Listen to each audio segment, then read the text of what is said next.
Hi friends, welcome back to Shri kitchen. ಇವತ್ತು ನಾನು ನಿಮಗೆ ಪಾಲಕ್ ಸೊಪ್ಪಿನ ಪಲಾವ್ನ ಹೇಗೆ ಮಾಡೋದು ಅಂತ ತೋರಿಸ್ಕೊಡ್ತಿದ್ದೀನಿ. ಹಾಗಿದ್ರೆ ಬನ್ನಿ ಪಾಲಕ್ ಸೊಪ್ಪಿನ ಪಲಾವ್ನ ಹೇಗೆ ಮಾಡೋದು ಅಂತ ನೋಡೋಣ. ಮೊದಲಿಗೆ ನಾನು ಒಂದು ಬಾಣಲಿನ ಬಿಸಿಗಿಟ್ಟಿದ್ದೀನಿ. ಅದಕ್ಕೆ 3 ರಿಂದ 4 ಟೇಬಲ್ ಸ್ಪೂನ್ ಎಣ್ಣೆನ ಹಾಕ್ತಿದ್ದೀನಿ. ಒಂದು 6 ರಿಂದ 7 ಹಸಿಮೆಣಸಿನ್ಕಾಯಿನ ಪುಟ್ಟದಾಗಿ ಕಟ್ ಮಾಡಿಕೊಂಡು ಹಾಕ್ತಾಯಿದ್ದೀನಿ. ಜೊತೆಗೆ 2 ಈರುಳ್ಳಿನೂ ಸಹ ದಪ್ಪಗೆ ಹೆಚ್ಚಿಟ್ಕೊಂಡಿದ್ದೀನಿ.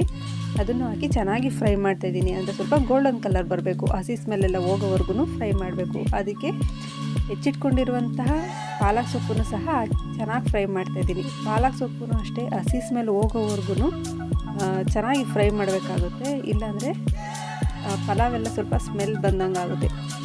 ನೋಡಿ, ಚೆನ್ನಾಗಿ ಫ್ರೈ ಆಗ್ತಾಯಿದೆ.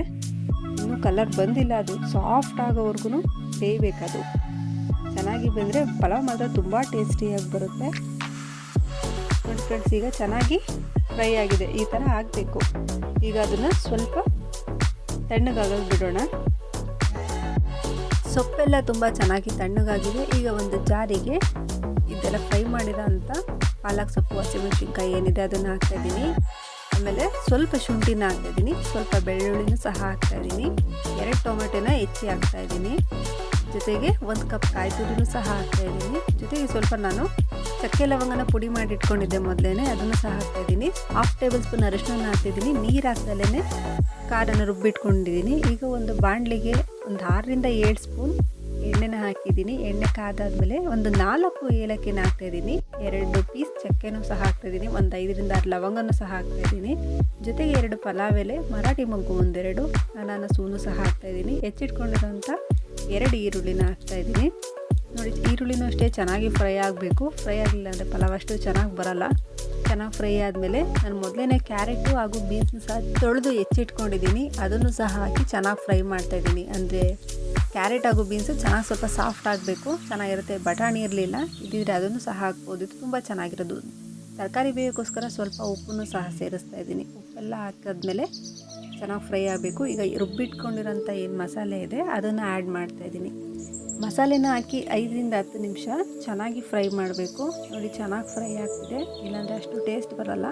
ಹೇಗೆ ಅಂದರೆ ಮಸಾಲೆನ ಹಾಕಾದ್ಮೇಲೆ ಎಣ್ಣೆ ಜಿಡ್ಡು ಬಿಡಬೇಕು, ಅಲ್ಲಿವರೆಗೂ ಚೆನ್ನಾಗಿ ಫ್ರೈ ಮಾಡಬೇಕು. ನೋಡಿ, ಚೆನ್ನಾಗಿ ಜಿಡ್ಡೆಲ್ಲ ಬಿಟ್ಟಿದೆ. ಈಗ ಹೆಚ್ಚಿಟ್ಕೊಂಡಿರುವಂಥ 2 ಟೊಮೆಟೊನೂ ಸಹ ಹಾಕ್ತಾಯಿದ್ದೀನಿ.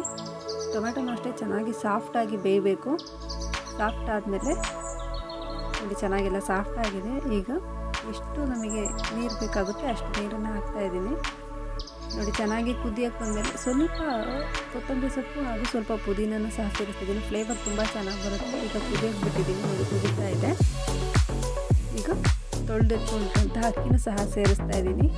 ಅಕ್ಕಿನ ಸೇರಿಸಿ 5 ನಿಮಿಷ ಆದಮೇಲೆ ಮೀಡಿಯಮ್ ಫ್ಲೇಮಲ್ಲೇ ಸ್ವಲ್ಪ ನೀರು ಹಿಂಗಕ್ಕೆ ಬಿಡಬೇಕು. ನೋಡಿ, ಚೆನ್ನಾಗಿ ನೀರು ಹಿಂಗಾದ್ಮೇಲೆ ಒಂದು ಕುಕ್ಕರ್ ಲೆಡ್ನ ಕ್ಲೋಸ್ ಮಾಡಿ ಒಂದು ವಿಷಲ್ನ ಹಾಕಿಸ್ಬೇಕಾಗುತ್ತೆ. ನೋಡಿ ಫ್ರೆಂಡ್ಸ್, ವಿಷಲೆಲ್ಲ ಆದಮೇಲೆ ಪಲಾವ್ ತುಂಬ ಚೆನ್ನಾಗಿ ಬಂದಿದೆ ನೀಟಾಗಿ. ಈಗ ಪಾಲಕ್ ಸೊಪ್ಪಿನ ಪಲಾವ್ ರೆಡಿಯಾಗಿದೆ. ಬಿಸಿ ಬಿಸಿಯಾಗಿ ರುಚಿಯಾದಂತಹ ಪಾಲಕ್ ಸೊಪ್ಪಿನ ಪಲಾವ್ ರೆಡಿಯಾಗಿದೆ. ಓಕೆ ಫ್ರೆಂಡ್ಸ್, ನಿಮಗೆ ಈ ವಿಡಿಯೋ ಇಷ್ಟ ಆಗಿದ್ದಲ್ಲಿ ಲೈಕ್ ಮಾಡಿ, ಶೇರ್ ಮಾಡಿ, ಕಮೆಂಟ್ ಮಾಡಿ ಹಾಗೂ ನಮ್ಮ ಚಾನಲ್ನ ಸಬ್ಸ್ಕ್ರೈಬ್ ಮಾಡಿ. ಪಕ್ಕದಲ್ಲಿರೋ ಬೆಲ್ ಐಕನ್ನ ಕ್ಲಿಕ್ ಮಾಡಿ. Thank you for watching.